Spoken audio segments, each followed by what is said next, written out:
मन में उन लोगों के प्रति प्यार जागे, उन लोगों के प्रति सम्मान जागे जिन्होंने हमारे देश को आजाद करवाने के लिए और देश की आजादी को कायम रखने के लिए बहुत ही कुर्बानियां दी हैं। बहुत सुंदर सुंदर कविताएं बच्चों ने सुनाई हैं, तो इस मौके पर मैं भी अपने आप को रोक नहीं पा रही हूँ। तो एक कविता है कोर्ट मार्शल, ध्यान से सुनिए, हर शब्द का मतलब है। हरियाणा के तकरीबन हर गांव से फौज में लोग भर्ती हैं और उन्होंने देश की रक्षा के लिए कुर्बानियां दी हैं और देते आ रहे हैं। हरियाणा में उसका नाम नंबर 1 है। जो लोग आर्मी में अपना करियर बनाते हैं, और करियर तो मैं नहीं कहूंगी, कुर्बानी देने के लिए हमेशा तैयार रहते हैं। तो ऐसे ही एक फौजी की ये दास्तान है।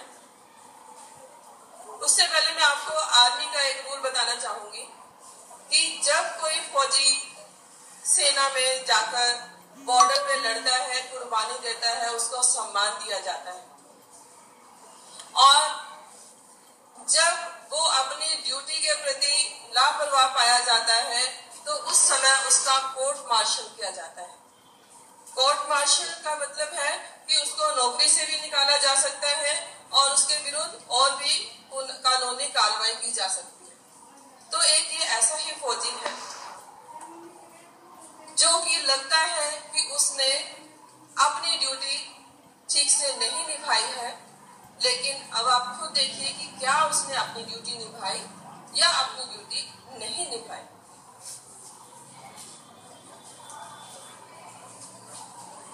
आर्मी कोर्ट रूम में आज एक अनोखा केस खड़ा था।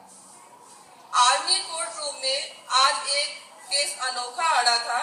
छाती तान 3 अफसरों के आगे एक फौजी बलवान खड़ा था।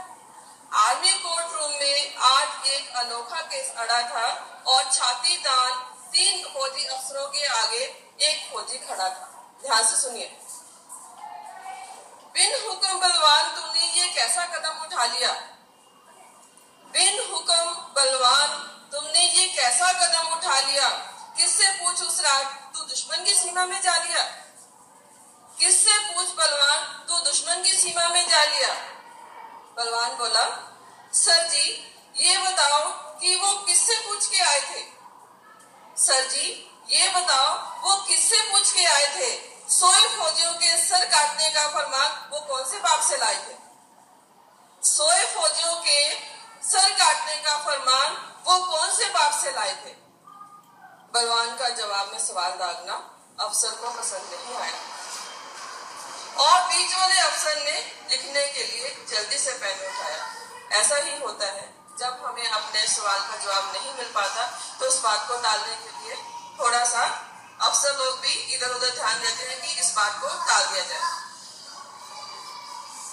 बलवान बोला, सर जी ये बताओ कि वो किससे पूछ के आए थे? 100 फौजियों के सर काटने का फरमान वो कौन से बाप से लाए थे? तो बलवान का जवाब में सवाल डालना अफसर को पसंद नहीं आया और बीच वाले अफसर ने लिखने के लिए जल्दी से पेन उठाया। एक बोला, बलवान हमें ऊपर जवाब देना है। किस पर जवाब देना है? उस फौजी के खिलाफ इंक्वायरी बैठी हुई है। उस फौजी के खिलाफ इंक्वायरी बैठी हुई है और उनको अपने बड़े ऑफिसर्स को जवाब देना है कि फौजी हिंदुस्तान की सीमा से पाकिस्तान की सीमा में क्यों गया और वहां पर जो वहां करके आया जो कार्रवाई, और उसका जवाब उनको अपने आगे ऑफिसर्स को देना है। एक बोला, बलवान हमें ऊपर जवाब देना है और तेरे कटे हुए सिर का पूरा हिसाब देना है। तेरी इस करतूत ने हमारी नाक कटवा दी। जो फौजी अफसर उसका कोर्ट मार्शल कर रहे हैं वो कह रहे हैं कि तेरी इस करतूत ने हमारी नाक कटवा दी, अंतरराष्ट्रीय बिरादरी में तुमने थू-थू करवा दी। फौजी के खिलाफ कार्रवाई हो रही है, सख्त कार्रवाई हो रही है कि अंतरराष्ट्रीय बिरादरी में तूने थू-थू करवा दी। बलवान खून का घूंट पीकर रह गया। क्या करे, नौकरी करता है। बलवान खून का घूंट पीकर रह गया, आंखों में आया आंसू, भीतर ही बह गया। मजबूरी है उसकी। बोला, साहब जी अगर कोई आपकी माँ की इज्जत लूटता हो, अगर कोई आपकी माँ की इज्जत लूटता हो, आपकी बहन या बेटी को सरेआम मारता कूटता हो तो आप पहले आप कौन से बाप का हुक्मनामा लाओगे या फिर अपने घर की उलटती हुई इज्जत को बचाओगे? सवाल किया उसने फौजी ने अपने साहब से कि आपकी बहन बेटी या पत्नी को सरेआम को कूटता हो और उसकी इज्जत लूटता हो तो आप पहले अपने बाप का हुक्मनामा लाओगे या फिर अपने घर की उलटती हुई इज्जत को बचाओगे? क्या करेंगे? सेकंड ऑप्शन, खुद आगे आएंगे। अफसर नीचे झांकने लगा, एक ही जगह पर ताकने लगा। बलवान बोला, साहब जी गांव का गवार हूँ, साहब जी गांव का गवार हूँ, बस इतना जानता हूँ कौन कहाँ है देश का दुश्मन सरहद पे पहचानता हूँ। कौन कहाँ है देश का जो दुश्मन सरहद पे पहचानता हूँ। सीधा सा आदमी हूँ साहब, मैं कोई आंधी नहीं हूँ। सीधा सा आदमी हूँ साहब, मैं कोई आंधी नहीं हूँ। थप्पड़ खाकर आगे गाल कर दूं, मैं गांधी नहीं हूँ। थप्पड़ खाकर आगे कर दे गाल, मैं गांधी नहीं हूँ। अगर सरहद पे खड़े होकर गोली ना चलाने की मुनादी है, अगर सरहद पर खड़े होकर गोली ना चलाने की मुनादी है तो फिर साहब जी माफ करना, ये काहे की आजादी है?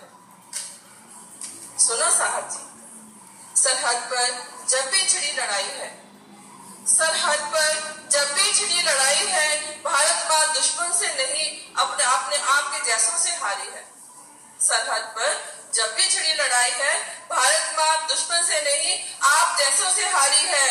वोटों की राजनीति साहब जी लोकतंत्र का मैल है और भारतीय सेना इस राजनीति की रखेल है। ये क्या हुक्म देंगे हमें जो खुद भिखारी है, कितने हैं सारे के सारे।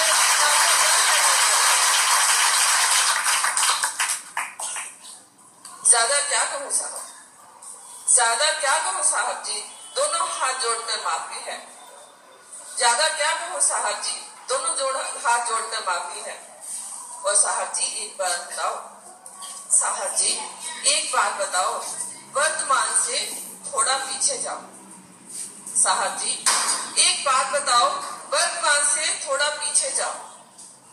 कारगिल में जब मैं अपने पंजाब वाला यार यशवंत खोया था, sorry I am getting emotional. Kargil में जब मैंने अपना पंजाब वाला यार यशवंत खोया था, आप गवाह हो साहब जी, उस वक्त मैं बिल्कुल नहीं रोया था। आप गवाह हो साहब जी, उस वक्त मैं बिल्कुल नहीं रोया था। खुद उसके शरीर को उसके गांव में जाकर उतार कर आया था, उसके दोनों बच्चों के सिर पर मुचका कर आया था। उस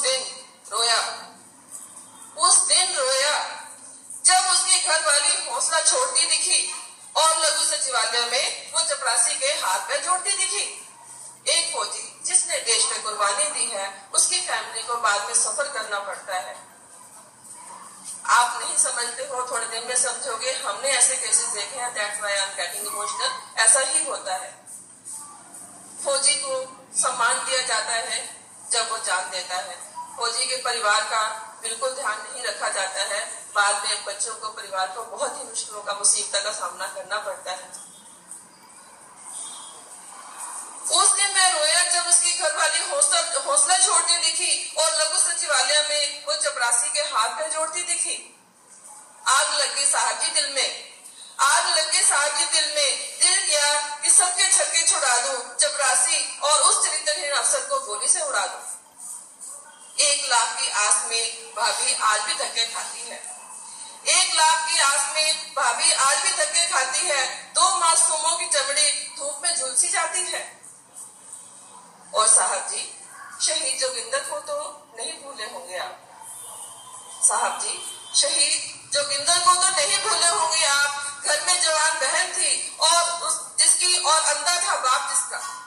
घर में जवान बहन थी और अंधा था बाप जिसका।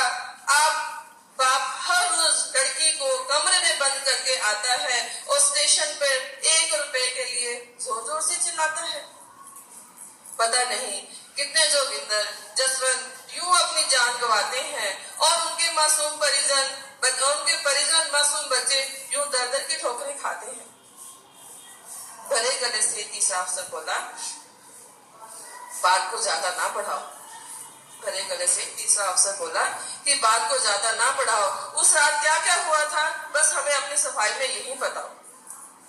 भरी आंखों से हंसते हुए बलवान बोलने लगा, उसका हर बोल कलेजे को छोड़ने लगा।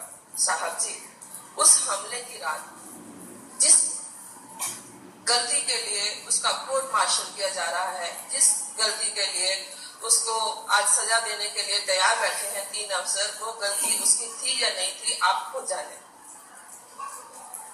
साहब जी, उस हमले की रात हमने संदेश भेजे साहब जी, उस हमले की रात हमने संदेश भेजे लगातार 7।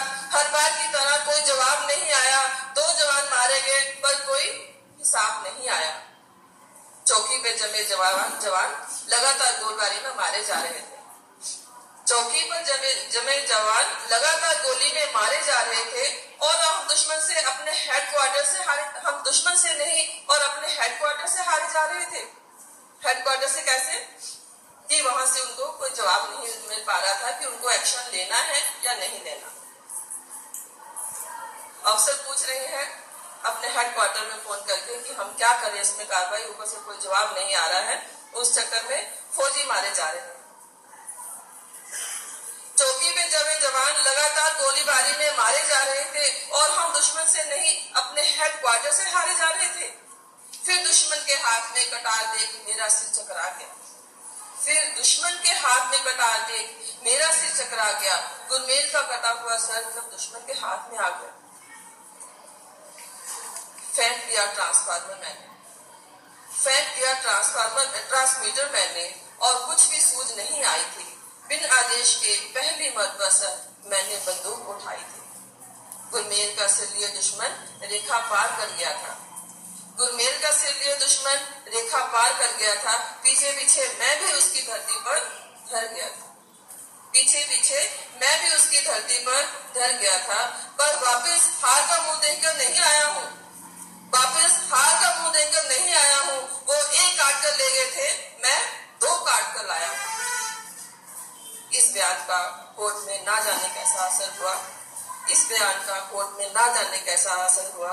पूरे के पूरे कमरे में सन्नाटा सा पसर गया।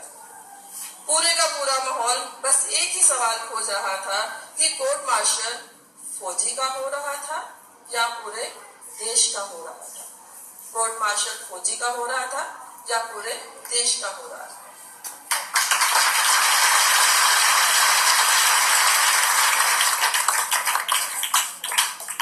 देशभक्ति की कविता हमारे मन में फौजियों के लिए बहुत सम्मान पैदा करती है और हमारे देश में हमारे मन में देशभक्ति की भावना पैदा करती है। तो जब भी आपको मौका मिले ऐसी कविता जरूर सुनें ताकि आप जान पाए कि जिन लोगों ने देश के लिए कुर्बानियां दी हैं, जिन लोगों ने अपनी जान न्यौछावर की है 1947 से पहले भी, 1947 के बाद भी। शहीद भगत सिंह की कविता भी बच्चे ने सुनाई, बहुत ही सुंदर कविता थी। इतना भाव था उसमें परिवार का और देशभक्त जिन्होंने देश के लिए कुर्बानियां दी हैं, चाहे वो भगत सिंह जी हो, चाहे वो चंद्रशेखर आजाद हो, चाहे वो लाला लाजपत राय हो, सुभाष चंद्र बोस हो, सभी के सभी बहुत असंख्य लोगों ने इतनी कुर्बानियां दी हैं, इतनी मुश्किलें मुसीबतें सही हैं और आखिर में अपनी जान दे दी देश के लिए। तो ऐसे लोगों को हम एक ही श्रद्धांजलि दे सकते हैं कि हम उनको नमन करें,